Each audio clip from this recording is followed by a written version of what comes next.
Ganda Wiyuha terkejut. Semula dia sama sekali tidak percaya. Tapi rupanya laki-laki yang sekarang berdiri di hadapannya adalah musuh besar yang selama ini dicari-cari dan diburunya. Dialah Sri Maharaja Rakai Pikatan sendiri.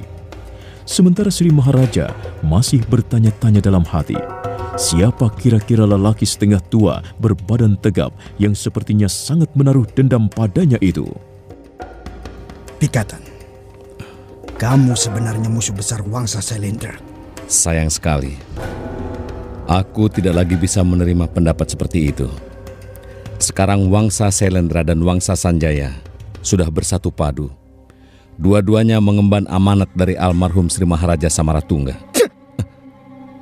Amanat apa? Hah? Amanat yang keliru. Salah besar. Mungkin di luar mereka bisa dipersatukan, tapi jauh di dalam masih terdapat segumpal kebencian. Aku pernah mempelajari kitab Tripitaka. Kukira Sang Buddha tidak pernah menganjurkan manusia membenci sesamanya. Alah, tahu apa kamu tentang agama Buddha?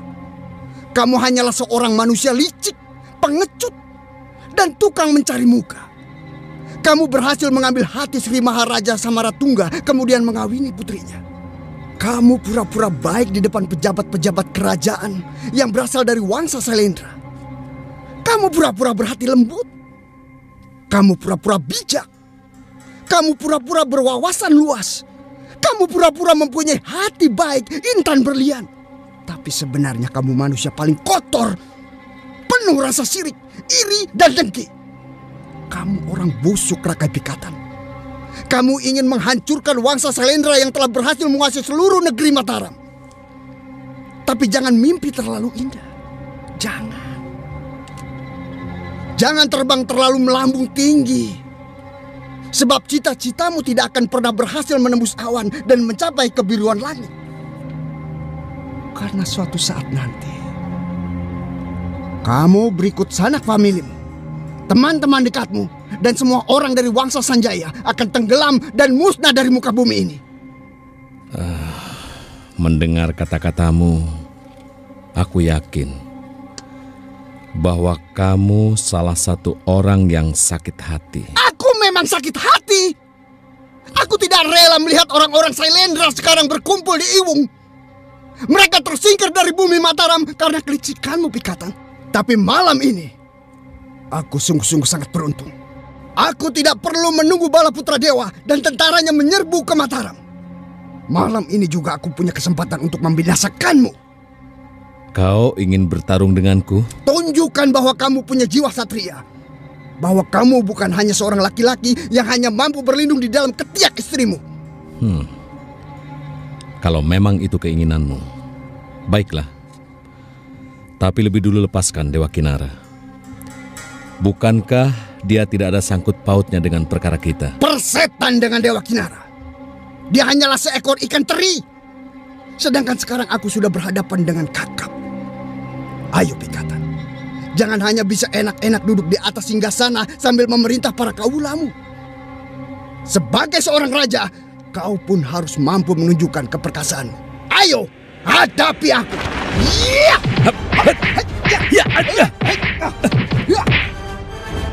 Terjadilah pertarungan tingkat tinggi di antara mereka. Dua-duanya sama lincah dan sama-sama perkasa. Sri Maharaja tampak sangat tenang. Gerakannya cermat serta teliti penuh perhitungan. Sebaliknya, Ganda Wiyuha kelihatan amat bernafsu segera mengalahkan musuhnya. Beberapa kali serangannya gagal, dan hal itu diulang dalam jurus-jurus berikutnya. Bahkan menginjak jurus ke-10, dia sedikit lengah sehingga tendangan Sri Maharaja sempat menghajar pinggangnya. Ganda Wiyuha tersungkur jatuh, tapi segera bangun kembali, kemudian melolos senjata rahasia dari balik lipatan pakaiannya. Wajahnya kelihatan gusar, matanya berapi-api penuh memancarkan hawa amarah. Hai Pikatan, kalau memang benar kau dijaya Sakti Mandraguna, tahan senjataku ini. Apakah kau tidak terlalu buru-buru mengeluarkan senjata andalanmu? Rasa-rasanya kita belum bertarung sampai 20 jurus. Kenapa kau diam? Sombong! Setelah melakukan gerakan-gerakan jurus yang aneh, Ganda Wiyuha mundur beberapa tindak, kemudian melompat setengah terbang, sementara tangan kanan menggenggam cermin rahasia yang lalu digibaskan ke arah Sri Maharaja. Dari dalam cermin itu muncul gumpalan-gumpalan cahaya berwarna merah. Sri Maharaja berlompatan ke kiri kanan, kemudian secepat kilat membalikkan tubuhnya dan menyambut serangan gumpalan-gumpalan cahaya itu.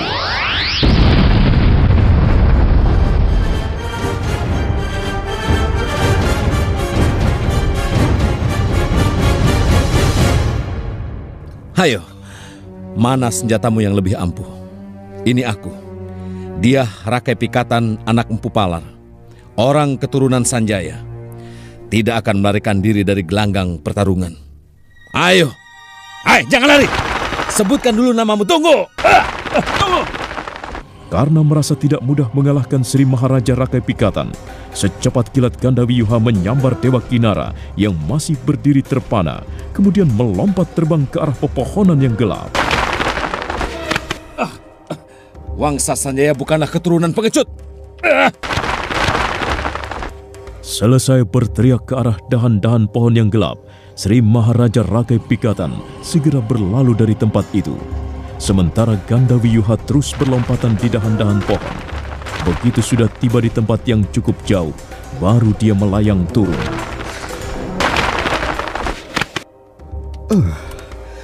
Tidak kusangka. Rupanya Rakai Pikatan juga seorang pendekar yang pilih tanding. Cermin saktiku tidak mampu membuatnya roboh. Baik, tunggu Pikatan. Ini baru tahap permulaan.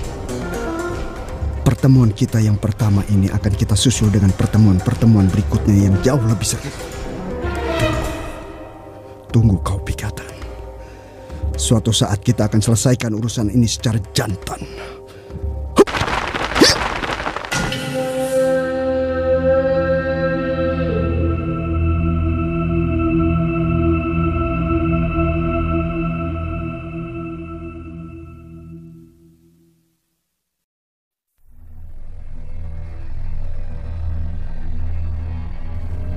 Sri Maharaja Rakai Pikatan dengan ditemani Busu Dandai dan Busu Maya memeriksa ruangan penjara di mana sebelumnya Dewa Kinara disekap.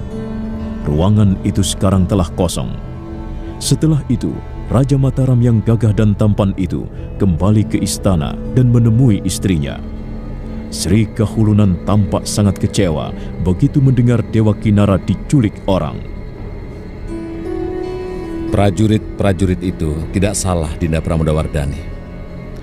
Mereka sudah menjalankan tugas dan kewajibannya dengan baik. Iya, benar Kanda. Tapi lain kali, mereka harus bekerja lebih baik lagi. Sehingga hal seperti ini tidak perlu terjadi. Aku masih menduga-duga kira-kira siapa pelakunya. Tapi aku sudah punya gambaran sedikit. Kemungkinan besar dia berasal dari luar istana. Dan dia orang dari Wangsa Sailendra. Yang jelas, pasti dia seorang pendekar yang berkemampuan tinggi.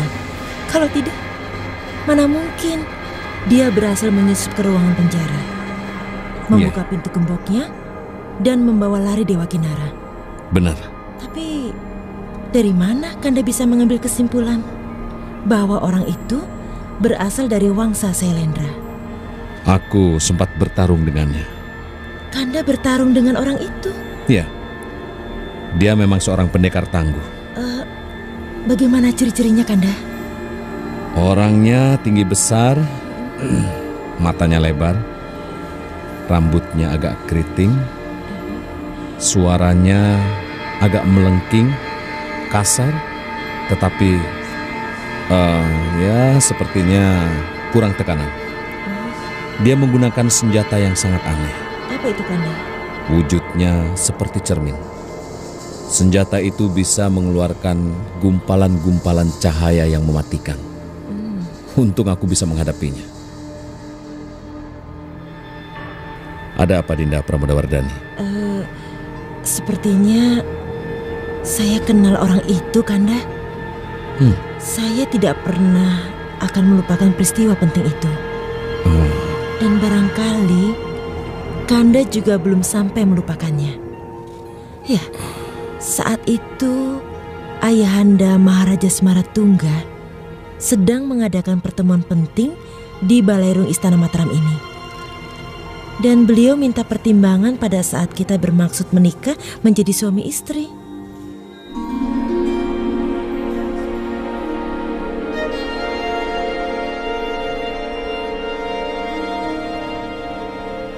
Rencana perkawinan ini sudah matang. Dan perkawinan ini merupakan perlambang persatuan antara dua wangsa. Wangsa Sailendra dan Wangsa Sanjaya. Aku menginginkan adanya perdamaian bertebaran di seluruh negeri Mataram. Tidak ada lagi pertikaian wangsa, tidak ada lagi perseteruan, tidak ada lagi perang. Selanjutnya, marilah kita hidup berdampingan, sekalipun kita mempunyai keyakinan dan kepercayaan yang berbeda. Nah, adakah di antara kalian yang tidak setuju dengan rencana ini? Ampun Sri Maharaja. Perkenankan hamba mengutarakan pendapat. Oh, silakan Paman Gandawiyuha. Terus terang Sri Maharaja, hamba berkata dengan sejujurnya bahwa hamba tidak mendukung perkawinan Putri Paduka Diah Pramudawardhani dengan Rakai Pikatan. Apa alasannya sehingga kau tidak setuju? Karena Rakai Pikatan orang Sanjaya. Tak ada bedanya orang Sanjaya atau orang Sailendra. Kita sama-sama manusia. Kita harus saling menghormati, duduk sama rendah, berdiri sama tinggi. Kita memang diciptakan berbeda-beda, tapi sebenarnya kita adalah satu. Bhinneka Tunggal Ika. Satu, namun wujudnya berbeda-beda. Tapi harap Paduka tidak melupakan satu hal. Bahwa Wangsa Sanjaya adalah musuh besar Wangsa Sailendra. Ampun Sri Maharaja. Hamba sekedar mengingatkan. Janganlah Paduka terlena bujuk rayu Rakai Pikatan dan keluarganya. Kita belum bisa percaya begitu saja. Siapa tahu justru perkawinan ini akan mereka manfaatkan untuk menyusun kekuatan, mengadu domba di antara para penggawa kerajaan dari Wangsa Sailendra. Sehingga Mataram menjadi lemah dan akhirnya mereka dapat mendepak kita dari bumi Jawa. Gandawiyuha. Kalau belum ada bukti nyata, janganlah berburuk sangka. Apa yang baru saja kamu katakan belum tentu benar. Ampun Sri Maharaja. Memang kenyataannya orang-orang Sanjaya tidak bisa dipercaya. Mereka selalu penuh tipu muslihat. Dalam hati mereka tidak ada sedikit pun keinginan untuk berbaik hati dengan orang-orang Sailendra. Itu pendapat pribadimu. Bukan pendapat pemerintah Mataram dan sama sekali tidak mewakili pendapat orang-orang Sailendra. Ampun Sri Maharaja. Hamba hanya sekedar menyampaikan pendapat. Sama sekali tidak mempunyai maksud-maksud yang lain. Cukup. Rencana perkawinan Pramudawardhani dan Rakai Pikatan tidak bisa ditangguhkan. Ditunda, apalagi dibatalkan. Ini sudah menjadi keputusanku. Seluruh rakyat Mataram harus berdiri di belakang kebijakan ini. Siapapun yang berani menentang, berarti berani melawan Samaratungga. Dan orang seperti itu harus segera enyah dari bumi Mataram.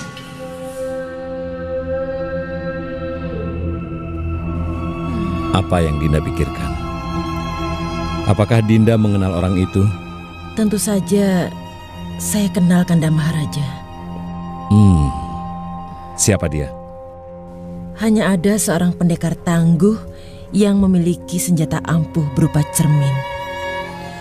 Pasti dia Paman Gandawiyuha. Mungkin sekarang beliau masih penasaran. Memang pada saat pertemuan penting itu, Paman Gandawiyuha sepertinya merasa kurang puas, kecewa, bahkan tersinggung.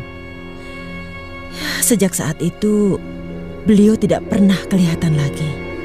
Iya, Begitulah sifat hati manusia. Selalu merasa kurang puas dan penuh prasangka buruk. Tapi sudahlah, biarkan saja Dinda. Yang penting sekarang kita harus lebih berhati-hati.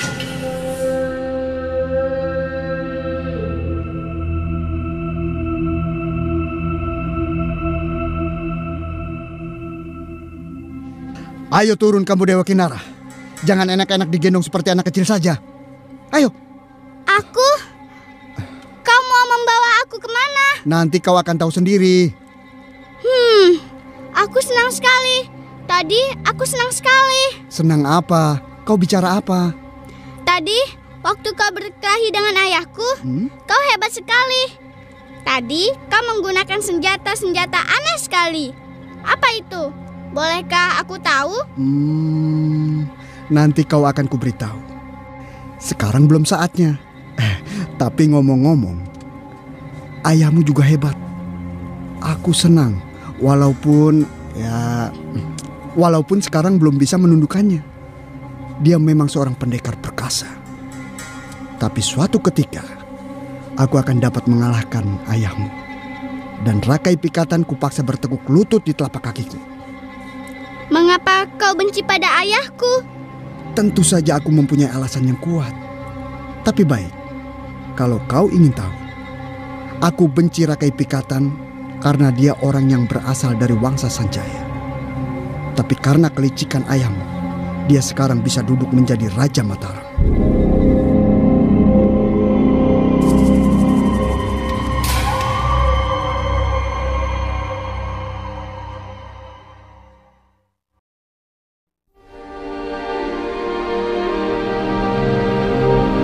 Nah, bagaimana kisah selanjutnya? Saudara pendengar, ikutilah terus serial Sandiwara Radio ini, Borobudur, dalam episode Kabut Pelangi di Mataram. Sampai jumpa.